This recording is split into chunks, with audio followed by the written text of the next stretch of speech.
Allow me to say my greeting. Good early morning to our friends in North and South America. Good afternoon to our friends in the UK and in Europe. Good evening, early evening to our friends in the Arab states and India. Good evening to our friends in Thailand, Malaysia, Indonesia, Singapore, Japan, and South Korea. Good late evening to our friends in Australia. Good to see you all. Hope you are well. Yesterday was Asala Puja Day, one of the three biggest Buddhist holy days of the year. The reason it's considered a very important holy day is because that is the occasion where Lord Buddha taught the first formal sermon to the 5 ascetics, what is known as the Panchavaki. These 5 ascetics had been practicing with the Bodhisattva when he was practicing austerities in the cave, and they were very fierce and tough and heroic, really awesome practitioners of austerities, incredible patient endurance. So when the Bodhisattva realized after a period of years that just eating half a handful of rice and not bathing various things, not allowing the mind to absorb into absorptions, and just practicing with the extreme of utter patient endurance, the Bodhisattva had the insight, this isn't working. And he remembered an occasion where he had entered an absorption as an adolescent, probably the first jhana, under a rose apple tree when he was watching one of the festivities in the kingdom. And he had the insight that perhaps if I did allow some absorption into states of samadhi and combined this with directed, focused contemplation, that may be a middle way. And then he went down and had a bath, had a meal offered by Sujata, headed off to the Bodhi tree, and then he did apply himself according to this middle way. And because he had remarkable spiritual faculties, he was able to recollect many, many past lives. And in seeing those past lives, the Bodhisattva had insights into the impermanence, such a constant flux. He saw sometimes the body was attractive, sometimes it was unattractive, sometimes there was a lot of pleasure, sometimes there was a lot of pain. There had been lives in hell, lives in heaven, human realms, animals. It's a vast experience in the cyclic existence. But what he noticed was that there was no abiding stability, there was no solidity. The whole thing was in constant flux. Whatever life occurred being conditioned by those which had been previous. So he saw both the impermanence and the unsatisfactoriness. He used some very interesting phrases. He said when he had his insights, he said, one has to know the pleasure, see the danger, cultivate the escape, because it's our attachment to the pleasure that we can have within samsara that binds us very firmly. Because Lord Buddha's insights into the cause of suffering, when he saw the impermanence and he saw the suffering, he was then investigating, well, what's the cause of the suffering? He saw it's because of the attachment to the pleasure, then becomes clinging and grasping. It's avidya, ignorance, tanha, craving, upadana, grasping. If these things are still functioning in the mind is thrust into birth after birth after birth. The attachment and craving, there's no choice, there's no escape. And then what he explained as the danger was that all pleasure in samsara is fleeting. Even when you have a relatively happy life, it's going to end. Even when you get what you want, only satisfied for so long, and then there's still old age, sickness, and death. And then when he had his insights, then he was able to explain to us what the escape is. That's the need to keep ethical precepts, the importance of being generous, to brighten the mind, weaken the power of attachment and greed by training in relinquishing, giving things up, practicing both generosity and renunciation. This weakens the clinging and the grasping. And then the ethical precepts, very important because they help the mind to have freedom from remorse. And also we stop making the coarser forms of bad karma. We keep those precepts, we're not doing unwholesome things. And then with that foundation, a mind which is being brightened by generous acts and being ethical and experiencing a lack of remorse because we're not doing anything really wrong, then the mind can incline towards more and more collectedness, settledness, peacefulness. And then with that foundation, we do our investigation into the characteristics of the body and the mind and feelings. So unlike the Buddha, more ordinary beings with less accumulated spiritual qualities, we don't need to recollect scores or hundreds or thousands of past lives in order to see anicca, dukkha, anatta. Lord Buddha explains that we can see this even by practicing breath meditation. If we're noticing the arising, staying for some time, ceasing of feelings, each breath arising, staying for some time, ceasing, feelings arising, staying for some time, changing, ceasing, thoughts arising, ceasing. So once we understand that the insights that liberated Lord Buddha is penetrating into these three characteristics, anicca, impermanence, anatta, not self, dukkha, unsatisfactoriness, then we can contemplate that within our experience of this body, this mind, these feelings. And then one is capable of having vipassana insights, vipassana jnana, which later become the stream entry. And, so after Lord Buddha had his liberating insight, he was reviewing, he was very mindful that it was not something that was going to be easy for people to understand. Apparently, according to the legend, Lord Buddha considered not teaching because he saw that most people wouldn't get it. And it would cause him vexation, I think is the word that was used, or frustration. And then according to the legend, a Brahma deity came down and said, Buddha, Lord Buddha, please review the world and you will notice that there are beings with little dust in their eyes. And so who will understand. So when the Buddha, newly enlightened Buddha, surveyed cyclic existence, the various realms, he saw that it was true. He saw beings were like lotuses in a pond. Most of them, it is true, were down in the muddy water and in the mud, little buds. And he understood those ones won't get it. They're so committed to perceiving things as self and other. And there's so much grasping and so much ignorance and delusion and negative karmas binding to lower realms. Those ones are going to be very difficult to teach.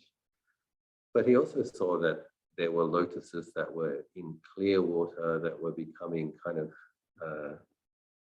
fat, fully getting ready to blossom.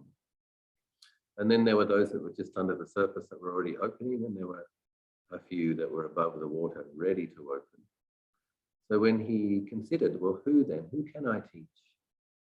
He considered his first two, I guess, Kruba Ajahns, his first two teachers of Samadhi, once he left the palace and the kingdom. And those great practitioners had taught him the fourth, the fifth, sixth, and then the seventh and eighth of the Arupa jhanas, incredibly refined forms of Samadhi. But the Buddha saw that those beings had been born in Brahma realms, because that kind of Samadhi is such a stable, still, collected, refined state. it's very interesting because it's centered and still, but it's also vast. But when beings are in those absorptions, they're not capable of actually reflecting with mindfulness on the characteristics of conditions. So they can't develop insight. And he saw that those teachers had actually been reborn as Brahma beings, in very high Brahma realms, enjoying the results of having practiced so much samadhi, and also still abiding in those qualities of samadhi. And he realized it wasn't going to be possible to teach those. And then he remembered these 5 ascetics who actually abandoned him when he came down from the cave and had his bath in the Naranjara river, crossed the river, came to sit under the Bodhi tree after his meal of milk rice. Those ascetics said, Gautama has reverted to luxury. He has given up the noble fight. And so but then the Buddha, when scanning their minds, he saw that they did have the required spiritual development that they would understand. And it's an interesting story when he walked into the deer park. One of them says, here he comes, we can spread out some grass or spread out a mat, but don't get up and get his robe and his bowl, because they're still kind of unimpressed. They don't want to treat him as their teacher or their leader, but they'll allow him to sit. And as he approached one of I'm not sure which one it was, but one of the 5 ascetics saw the radiance of the countenance of the newly enlightened Buddha and couldn't help himself. He got up and he took his robe and he took his bowl.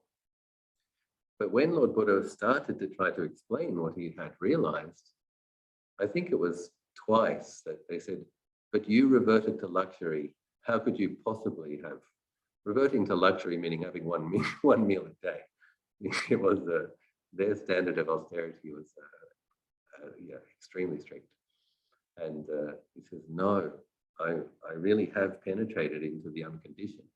I am the Tathagata. Tathagata is a very interesting word because it means thus come and thus gone at the same time. And that's a very interesting contemplation about what an enlightened being is.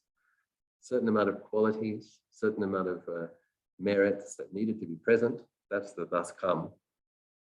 And thus gone, meaning not attached to any of that, liberated, last life, there, but not attached to any of it. And yet, with all of these remarkable abilities that are the results of past skillful efforts. And then he did explain the Four Noble Truths.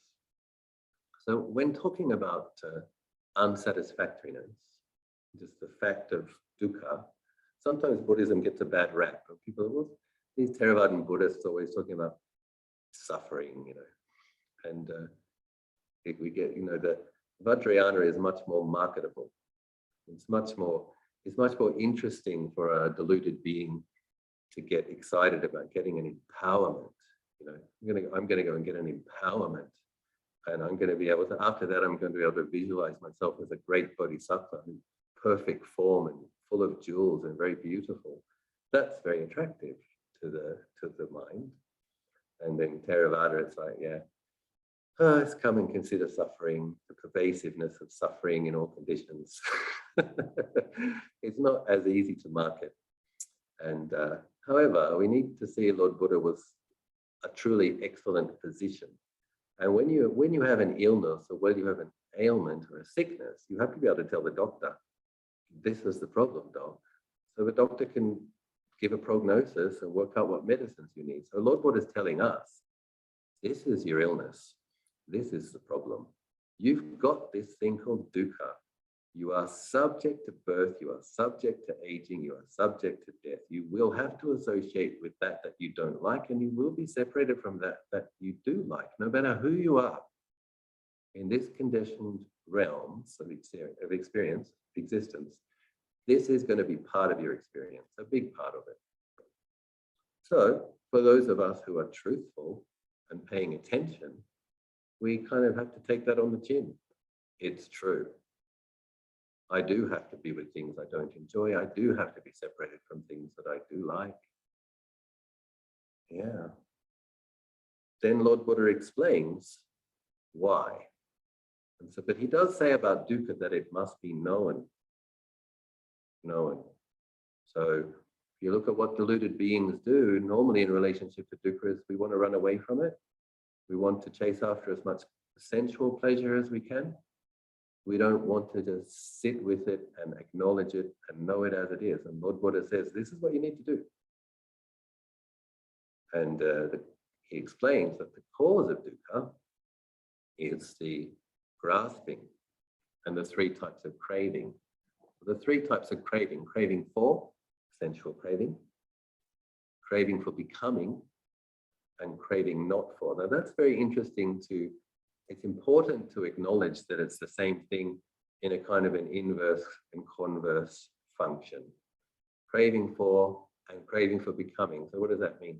That means you want the brownie, you want the cappuccino, you want the pizza, you want the promotion, you want the Lexus, you want the Ferrari. So there's the sensual stuff. You want to win the lottery. You want to retire. All of that projecting into the future, the things that you want. You want the holiday. And then you don't like your boss. You don't like that interest rates have gone up. You don't like the taste of the food at that restaurant. And it goes both ways, right? I really love him. I really hate him. When you have love, you will have hate. So we have to notice this. And Lord Buddha says this is suffering because it's pushing the mind around all the time. And he says it's craving, which causes suffering. Then the really wonderful one is the third noble truth. And this is the thing about the Buddha being a great physician. He's saying, I got the cure. I know what the illness is. I know what you've got. And I know what's causing it. But there is a cure. There is complete cessation of all suffering. There really is. And the wonderful thing about the Buddha is he's able to speak from that space. And I realized it. Thus come and thus gone, the Tathagata. I've realized it. And then he gives us the medicine.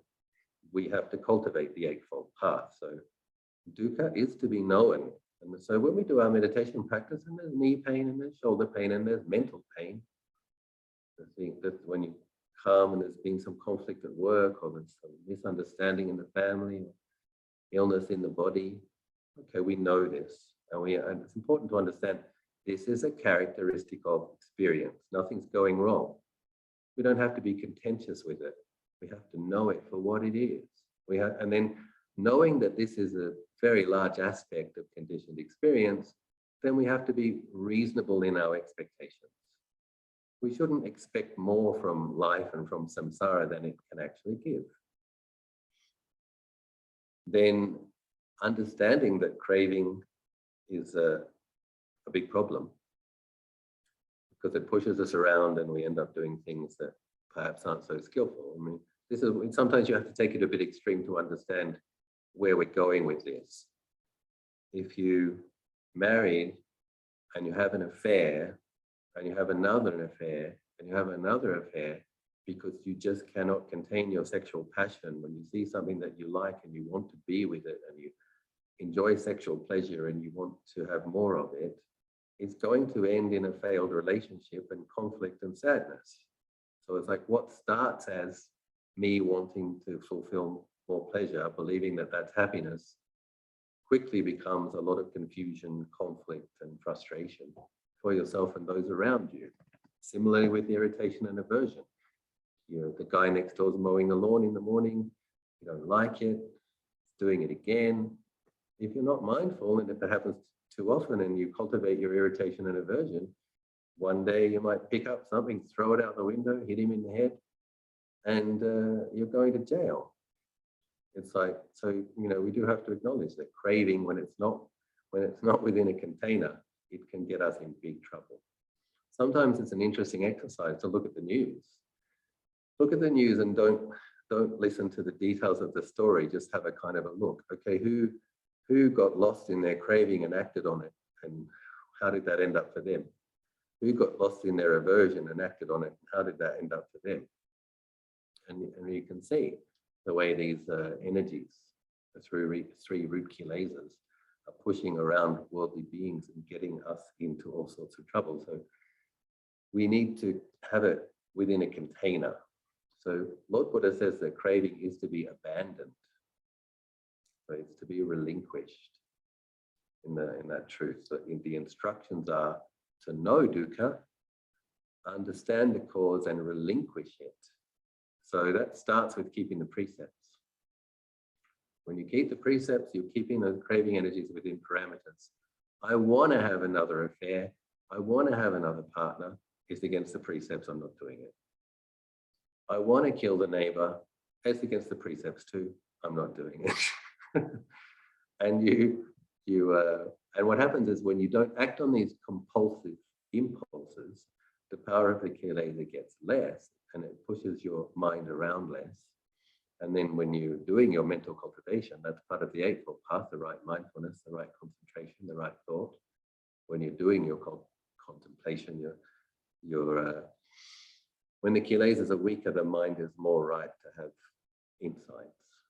Understand the kilesa as being dark qualities. And, when the Buddha was talking about beings with little dust in their eyes. So when we have a lot of kilesa, there's a lot of dust in our eyes.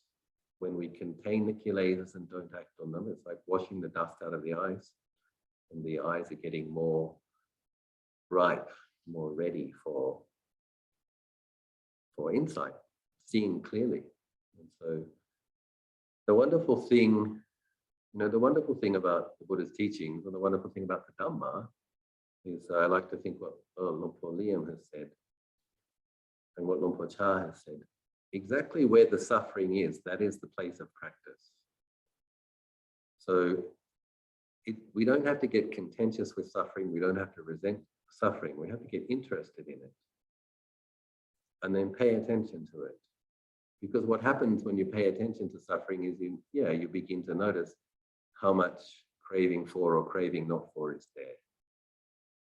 And as you develop, your mindfulness gets stronger, and your reflective abilities get stronger, you learn to begin to kind of peel your fingers. You're grasping so tightly, and you're learning how to peel the fingers off that grasp and loosen up that grasp. And you notice that when you do that, you suffer less. So keeping the precepts, practicing meditation, seeing the way we grasp. Luang Por Liam also said it's in the, Luang Por Chah said, where the suffering is the place where we practice. Okay, what is it that's making the suffering, that experience of suffering? And Luang Por Liam says, purity is born from impurity. And I really love that about these earthy, basic teachings. There's nothing wrong with the fact that there's suffering. There's nothing wrong with the fact that there's greed, hatred, and delusion. That's where we start. Even the Buddha started with that millions of lives ago. That's what they call the grist for the mill. You have to have a look at that, and you learn how to rise above the impurity. Purity is born from impurity. The place to practice is where the suffering is. And so simply in paying attention to the experience of life and noticing its characteristics, that's all we need to do, really. And what happens is the ignorance, the delusion gets less and less, and applying mindful knowing of things as they are is uprooting the not knowing. Ignorance is not knowing. It's a dark quality that clouds the mind. Mindfulness with clear comprehension is like clear water or like light. You just keep applying it, and the cloud of ignorance gets thinner and thinner, and the brightness of mindful knowing gets brighter and brighter. And practitioners begin to have glimpses of ultimate truth, or the mind that isn't affected by grasping or ignorance and clinging. And when they begin to experience that directly, they develop a sense of unshakable faith. They know it's true. The Buddha's teachings are true. characteristics. There really are three characteristics, two conditions. And when I notice the characteristics of conditions, the mind begins to glimpse the unconditioned. Simply by noticing, simply by being interested, simply by maintaining a good, clear quality of mindfulness and noticing things, the mind begins to glimpse the unconditioned. And in glimpsing that unconditioned, delusion is chipped away at and eventually uprooted, exploded out of the mind. So when Lord Buddha was explaining these Four Noble Truths to those Panchavagi, the five ascetics, he, Anya Kondanya, had the insight. All that is of the nature to arise is of the nature to cease. All conditioned things have the nature to arise, or all conditioned things have the nature to cease. And so you can read that and it seems so simple. How can someone get enlightened by having such simple insight? Well, because believing in a self-view is based on perceiving things as permanent. And when the mind sees clearly and deeply enough that all conditions with the nature to arise have the nature to cease, then the deluded grasping at the body and thoughts as a permanent self falls away. And he had the insight, the stream entry insight, and he saw that it's not self. And then in following days, of course, the Buddha taught the Anattalakkhana Sutta, discourse on not self, and all five of those ascetics became arahants. And that's the sutta where Lord Buddha goes through the five khandhas, the body, the feelings, the perceptions, the karma formations, the consciousness, and basically asks the bhikkhus, should you relate to this as a self? Can you control it? Is it permanent? No, Lord. Is it satisfactory? No, Lord. Is it suitable to call it a self, to regard it as a self? No, Lord, it's not. And in simply having Lord Buddha help them, because their spiritual faculties were ripe and developed, simply having Lord Buddha kind of hold their hand and direct them into contemplating them according to their characteristics and challenging the deluded assumptions, they all became arahants because they had little dust in their eyes, obviously. So since it was Asala Puja yesterday, I wanted to just go over some basic Buddhist teachings about the Four Noble Truths. And also when we make aspirations, the next part of this talk is that in Thailand today, the monks, I guess 200,000 or so bhikkhus determined that they would spend a rainy season retreat in one place for 3 months. And it's become the tradition because there's less traveling around. It's become the tradition that the monks put forth more effort in their practice during that time. And also, it's less convenient to move around when it rains a lot. So it's the monsoon in Thailand. And so traditionally the rice farmers of northeast Thailand would get their rice planted and then there wasn't that much to do, to wait for the rice to grow. Just kind of put some fertilizer in occasionally. It's much harder work to plow the fields and plant the fields. But once the fields are plowed and planted, the rice takes about 3 months to grow before harvesting. And so the lay people would have more time. And one of the reasons Lord Buddha started the tradition or requirement that the monks and nuns stay in one place for 3 months is that the lay people in India of the day were complaining that the monks were trampling the newly sprouted rice grass. And so considering the weather, considering the complaints of the lay people, Lord Buddha said it would be suitable for the monks to stay in one place for 3 months. So that's usually from about the middle of July for 3 months. And so it became more a custom for lay people to receive teachings during that period of time and to increase their efforts of practice as well. So I'm aware that most of the people who joined this group are not in Thailand, and you're not rice farmers, and it might not even be the monsoon.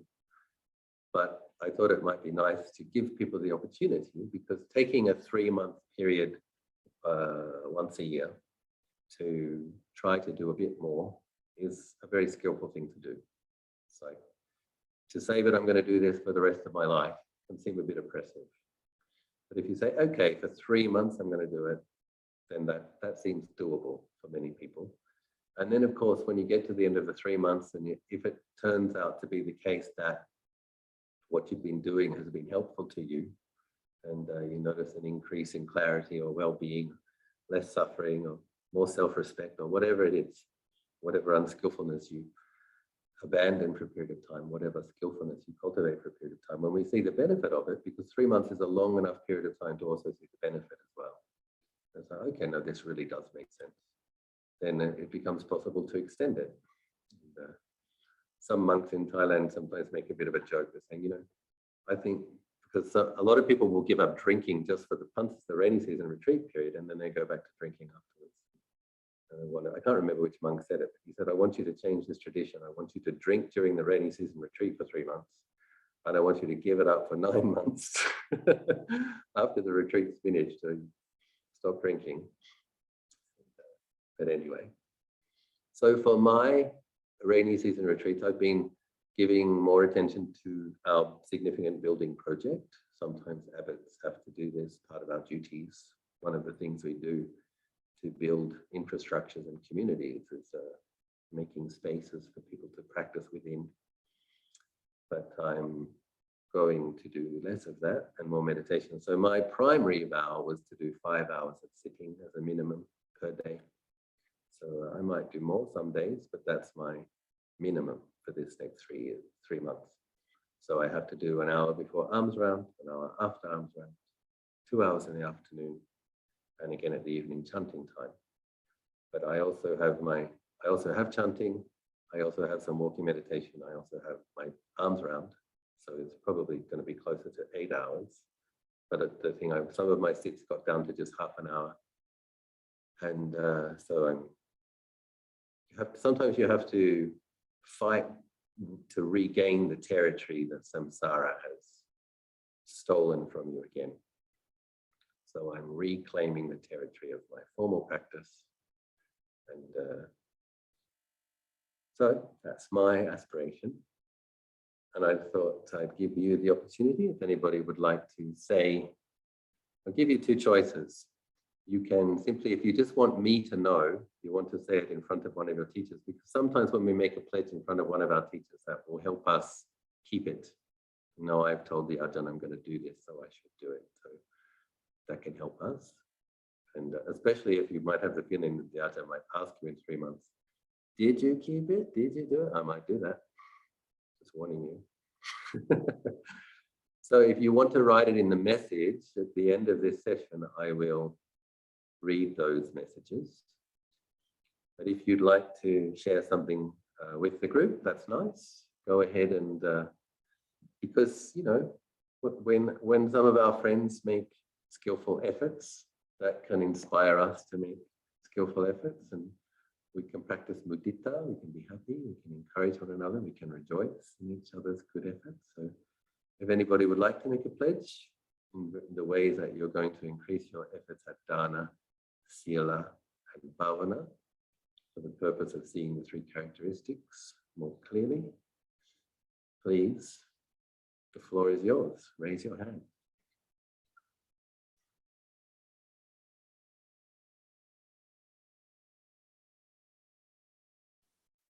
If nobody makes a pledge, I'm going to ask. Oh, we have one now. We have one. Okay, go for it. Can we highlight here? Yep. Sure. Please turn on your camera. Vrunda. Vrunda.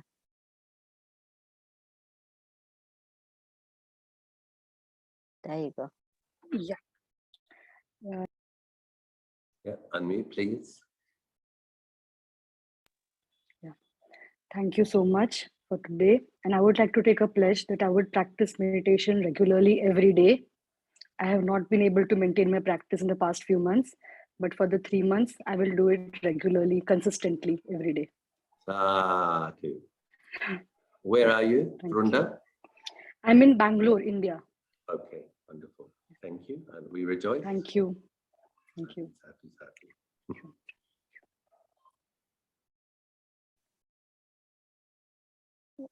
Can we have someone else? Yes, Abhilash, please unmute. Kirvansarane Banteji. Where are you, Abhilash? Kirvansarane Banteji.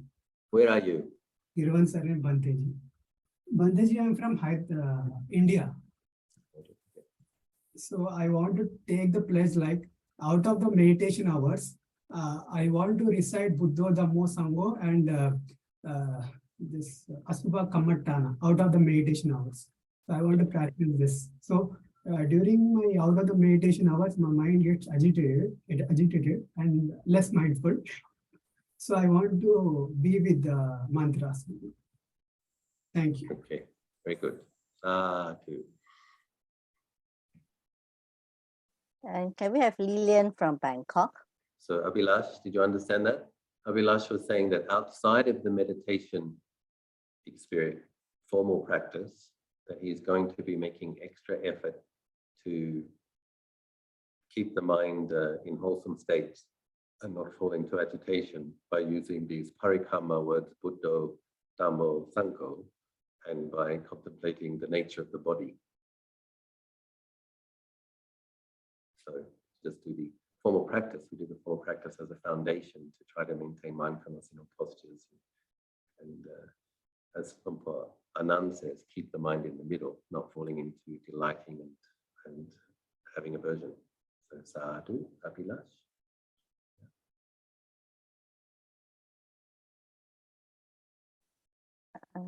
Who was the next one, Joyce? I can't read Chinese. Is I that think it might- Chinese? Would you Yeah, like to Bobby. unmute yourself, please? Bobby, I think. Hello, hi. Oh, hi, Bobby. Bobby. Hi. Hello. Sorry, Sorry. that was Korean. Yes, nice to see you. Okay, I'd like to make pledge because as a Korean tradition, normally we start bowing 108 bows before meditation. So I will do 108 bows before I start meditate, and I've been doing meditation every morning and every evening. So I will extend half an hour more morning meditation and 108 bows. That's my pledge. Sadhu. Sadhu, sadhu. Anumodana. Sadhu, sadhu, Bobby. Thank you, Joyce.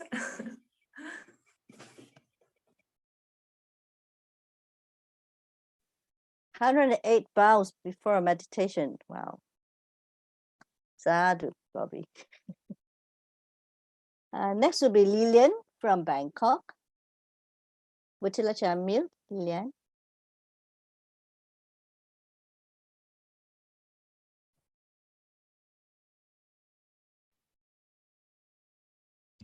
Can you hear me? Yes, we can. Good evening, Tanachan. Last year I made the vow to do the great compassion mantra, and I did it. So this year I think I will do the Jaya Mangala. I would learn the chant, the Jaya Mangala chant. And I think after COVID, with the normal life coming along, it was very hard to keep meditating. So I think I will vow to meditate at least an hour a day from now on for 3 months. So hopefully it will work. Sadhu. Anumodana. Can we have Debbie? Can you unmute, please, Debbie?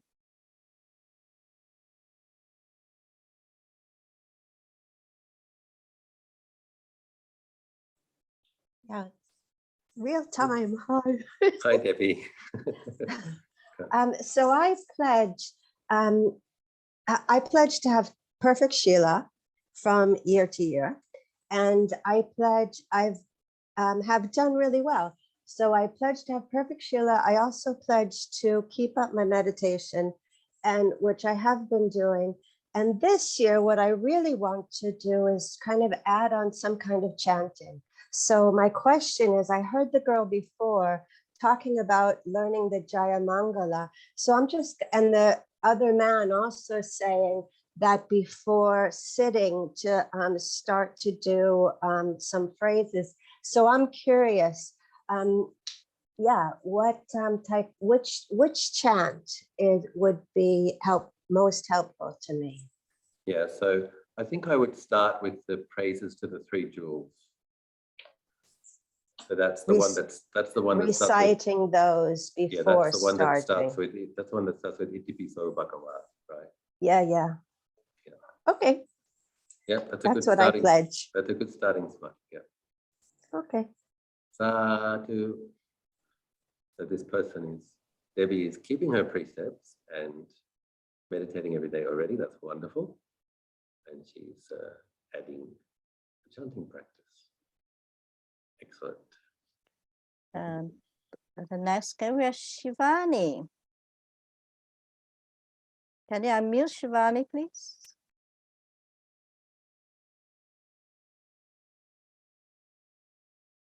Hi, Shivani.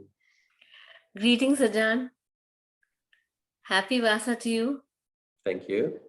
I want to chant the Iti Piso every day for the Vassa.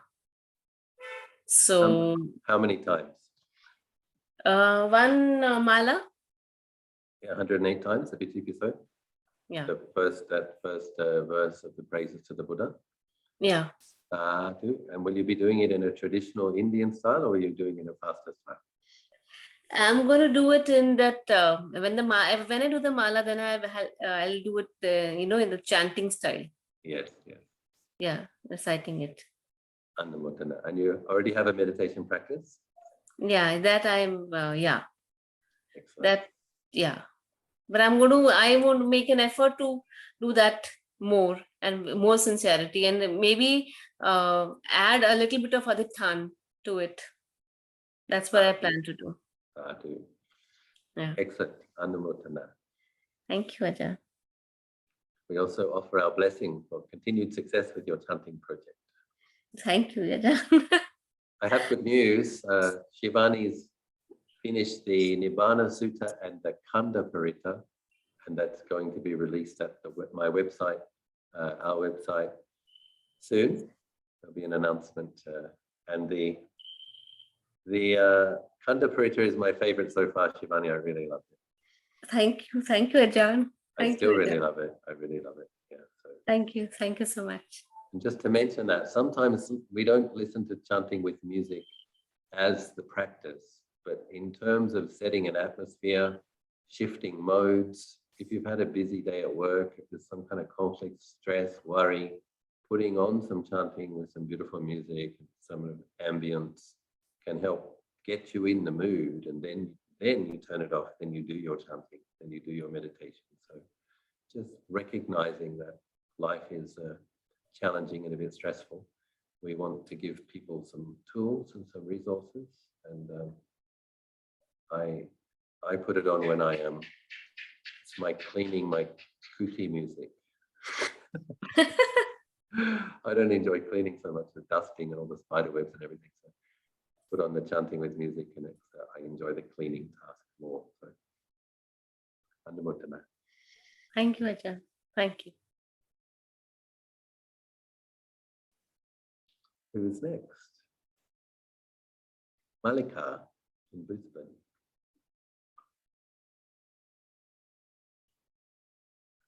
Please unmute. Malika, can you unmute, please?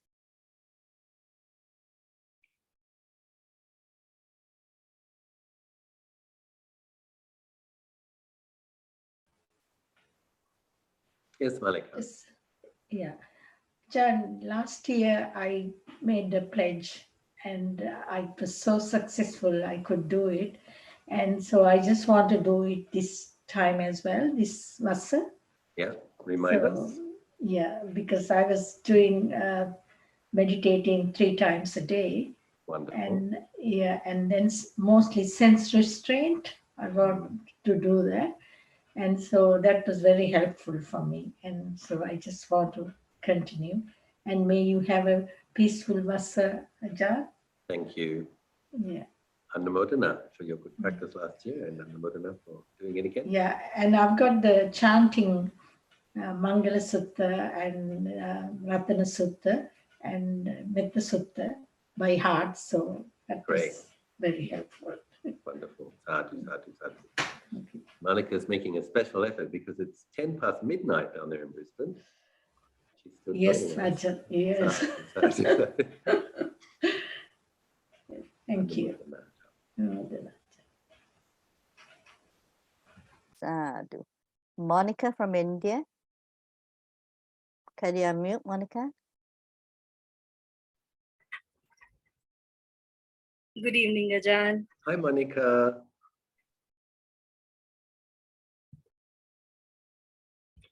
How are you, Ajahn? I'm good, thank you. You know, some challenges, big building project, but it's all good enough. Yeah. So lately, my akusala karmas or my thoughts are getting over me. So I'll be working on them, especially procrastination. That's what I'm aiming for this Varshavas, along with the Anapan Sati Sutta and one more sutta, which I'm not able to decide right now. Probably either Nibbana Sutta or I'll try Ma Satipathan, any of the bigger suttas. I'll try. You're going to learn to chant it, is it? I'll Or do studying it? studying it. We'll be studying and I will try to learn it as well while chanting, along with Itipiso Bhagava 108 times a day. Excellent. Which anyhow I'm doing, but I'm a bit irregular. So that is what the procrastination has to go away now. Last year, I encouraged you to do much more metta practice. Yes, so that is part of me now. So we'll be working more on it. Was it helpful at all last year? Did you Absolutely, do more? absolutely. It does. Excellent. Good. Thank you. Sadhu.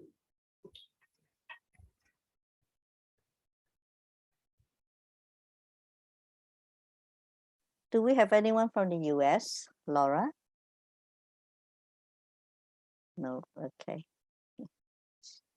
Anyone else? Any Malaysians? I think that's about it. Oh, hang on. Vicky from the US. Yes. Good evening, Ajahn. Hi, Vicky. How are you? Good, thank you. Thank you. Where are you? Where are you in the US? Atlanta, Atlanta. Georgia. Yeah. Okay. What time is it there now? It is 10:12 a.m. Okay, yeah. in the morning. Yeah. I want to thank you so very much for all your teachers. My husband introduced me to you, and I was practicing Goenka. Now I do practice with you. I have been a little disorganized lately because we had so many changes, but I want to make the pledge that I will start meditating as I did before, in the morning, in the evening, and listening to all the chantings. I promise I'll do it, starting as of tomorrow. Sadhu. Sadhu. Thank you so much. Nice to meet you. Nice meeting you as well. Thank you.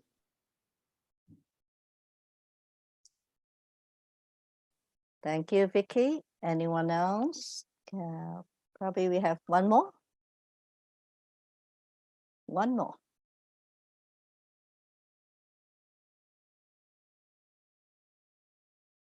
Okay, Prajan, should we close the time? There's a couple in the comment section. So those people probably want to be private, so I won't mention their names, but I will say what their aspiration is so that people can rejoice. So one person has said they will be adding more effort to the practice this year by doing morning meditation at 5 a.m. instead of leaving it to late night, a minimum of 45 minutes, and committing to 8 precepts for 3 months. Sadhu. Also, this person will chant one of the 3 cardinal suttas, that's the Dhammacakka Sutta, the Anattalakkana Sutta, and the Adita Pariyaya, the fire sermon, one of those every day, alternating between them. And this person will also try to memorize the Jina Panjara Katha Sadhu.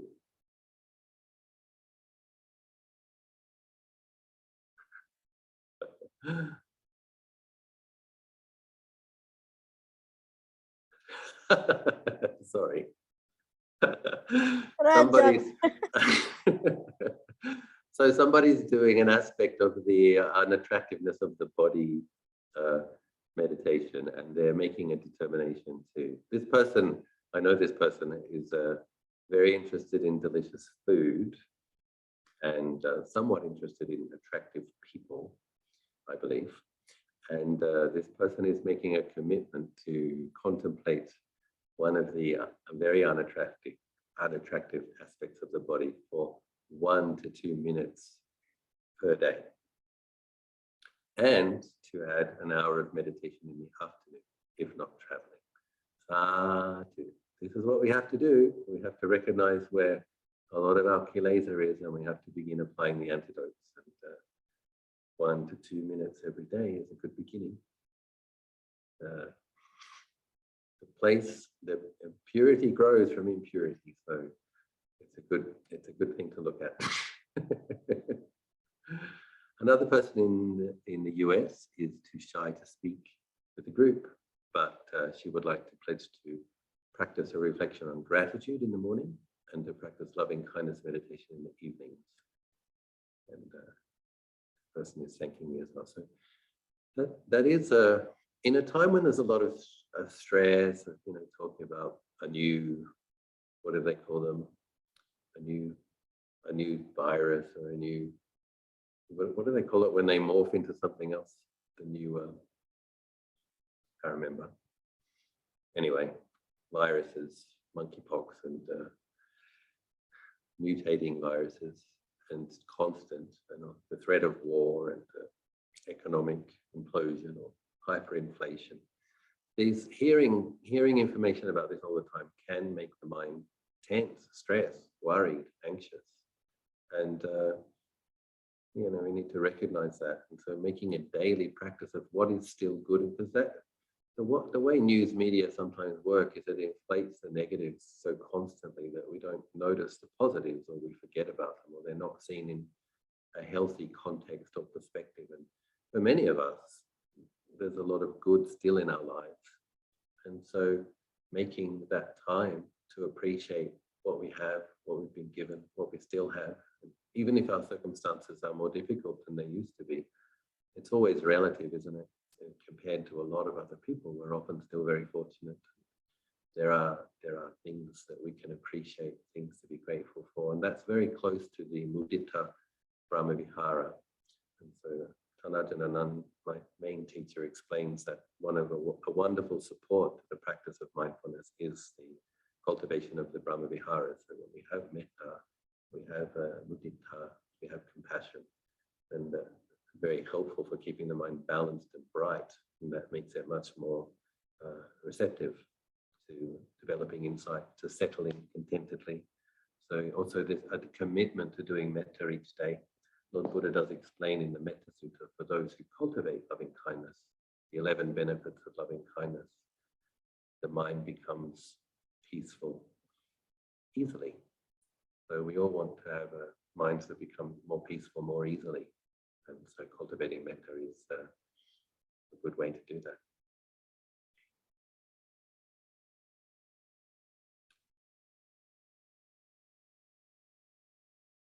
Oh, as a mother of 3 small children, I will make the effort to try to meditate whenever the opportunity opens up during the day. Yes, all of the best with that, Hanumatama. And somebody, Monica in India, is going to be doing self-retreat at home. That's wonderful.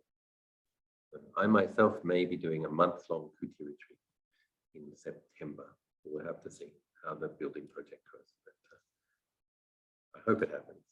But if it doesn't, we have to work with conditions, right? I'm lucky if I can meditate 5 hours a day, even with a building project. I'm already lucky. So, wonderful.